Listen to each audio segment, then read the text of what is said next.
আমার সংখ্যালঘু ভাইরা কাবায় যান, কাবায় গিয়ে আল্লাহ তাআলার উদ্দেশ্যে আপনারা কি বলেন? আপনারা বলেন লাব্বাইকা লাব্বাইকা লা শরীকা লাকা ওয়া লাব্বাইকা লাব্বাইকা, অর্থাৎ হে আল্লাহ তোমার বান্দা হাজির। আর আল্লাহ বলেন হে আমার প্রিয় বান্দা, আমি তোমার সঙ্গে ছিলাম, আছি এবং থাকব। আমার চাইতে মঞ্চে যারা বসে আছেন তারা অনেক বেশি প্রাজ্ঞ, বিজ্ঞ, ধীশক্তি সম্পন্ন ব্যক্তিত্ব, তবুও কয়েকটা কথা না বললেই নয়। আমরা জানি হজ শব্দের অর্থ পবিত্র, হজ শব্দের অর্থ সংকল্প, আর ইসলাম শব্দের অর্থ পবিত্র। আর এই পবিত্রতা নিয়ে আমার সংখ্যালঘু ভাইরা যে সমস্ত কাজগুলো করেন সেটা কিন্তু আমি মনে করি, আমি বিশ্বাস করি অনেক দূরে পৌঁছে যায়। এবং যে ধ্যান এবং ধারণা আমার কাছে হয়েছে তাতে আমি সব জায়গায় বলি বৈদান্তিক মস্তিষ্ক, ইসলামিক পৌরুষ, খ্রিস্টীয় প্রেম আর বৌদ্ধ হৃদয় দিয়ে এমন এক ভারতবর্ষ তৈরি হবে যে ভারতবর্ষে প্রত্যেকটা মানুষ সমানভাবে চলবে। যিনি কিছুক্ষণ আগেই বক্তা বললেন আমার খুব ভালো লেগেছে, এটাই তো ধর্ম হওয়া উচিত। আর এই ধর্মটাকেই তো আমরা বেছে নেব আগামী দিনে।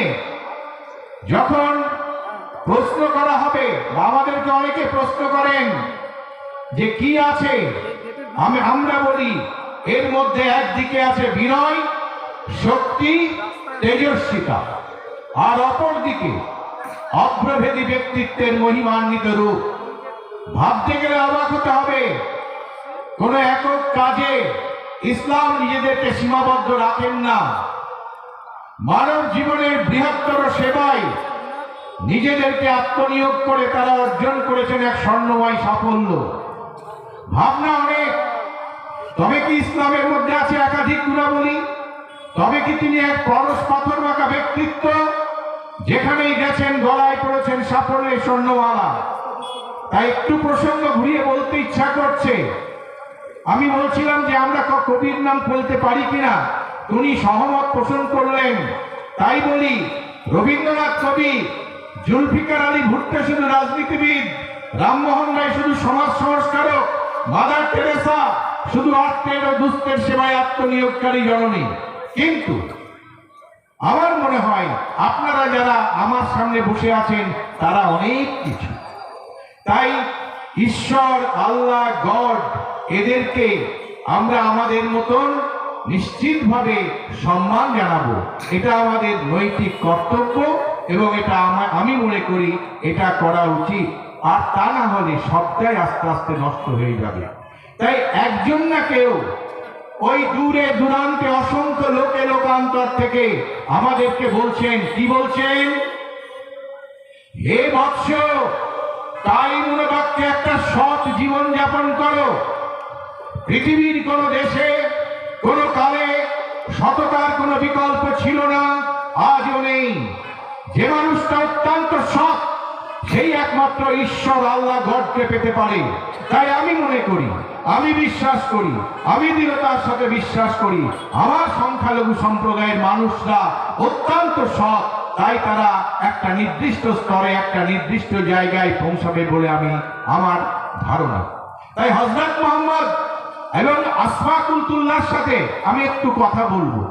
আশফাকুল্লাহ যিনি ভারতবর্ষের স্বাধীনতার অমৃতভাণ্ডকে আনবার জন্য মৃত্যুকে পায়ে বৃত্ত করেছিলেন, সেই আশফাকুল্লাহ, যে আশফাকুল্লাহ ভারতবর্ষের স্বাধীনতার অমৃতভাণ্ডকে আনবার জন্য চেষ্টা করেছেন, তার কথা আমি আপনাদের সামনে কয়েকটা কথা বলি।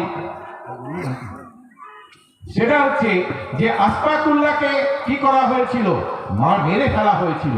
আর সেই আশফাকুল্লাহ ভারতবর্ষের স্বাধীনতার অমৃতভাণ্ডকে আনবার জন্য চেষ্টা করেছিলেন, নিজেকে প্রাণ বিসর্জন দিয়েছিলেন।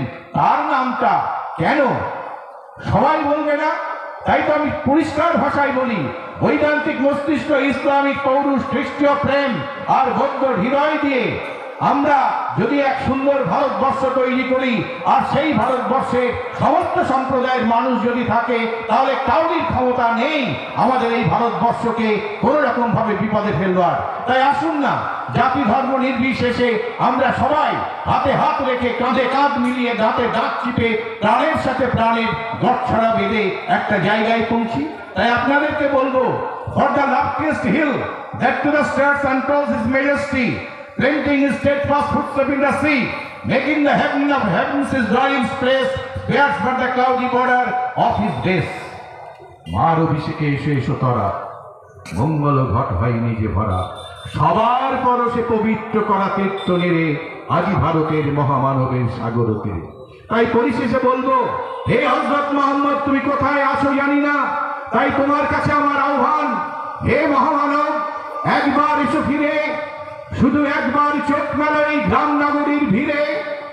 এখানে মৃত্যু হানা দেয় বারবার, লোক চক্ষুর আড়ালে এখানে জমেছে অন্ধকার, ভাঙা ঘর ফাঁকা ভিটেতে জমেছে নির্জনতার কালো। হে মহামানব, হে মহামানব, এখানে শুকনো পাতায় আগুন জ্বালো, আগুন জ্বালো, আগুন জ্বালো। আমি মনে করি, আমি বিশ্বাস করি, his name was, is and always will be the torch in the heart of the people who are directly or indirectly involved with this system.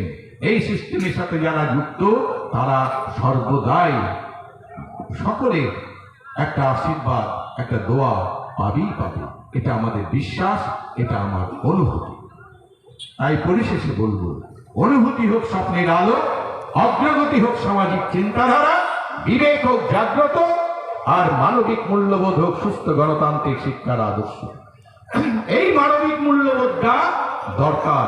এই মানবিক মূল্যের কথা আমি যতটুকু পড়াশোনা করেছি, আমার চাইতে আরো বেশি আপনারা যারা পড়াশোনা করেছেন, দেখবেন কোথাও ধর্মের ভাগ নেই, সমস্ত ধর্ম এক হয়ে গেছে, একই কথা বলছি। সেই জায়গাটায় দাঁড়িয়ে আপনারা যদি আরো ভালোভাবে এটাকে নেন, তাহলে আমার মনে হয় ঠিক জায়গায় পৌঁছে যাবে।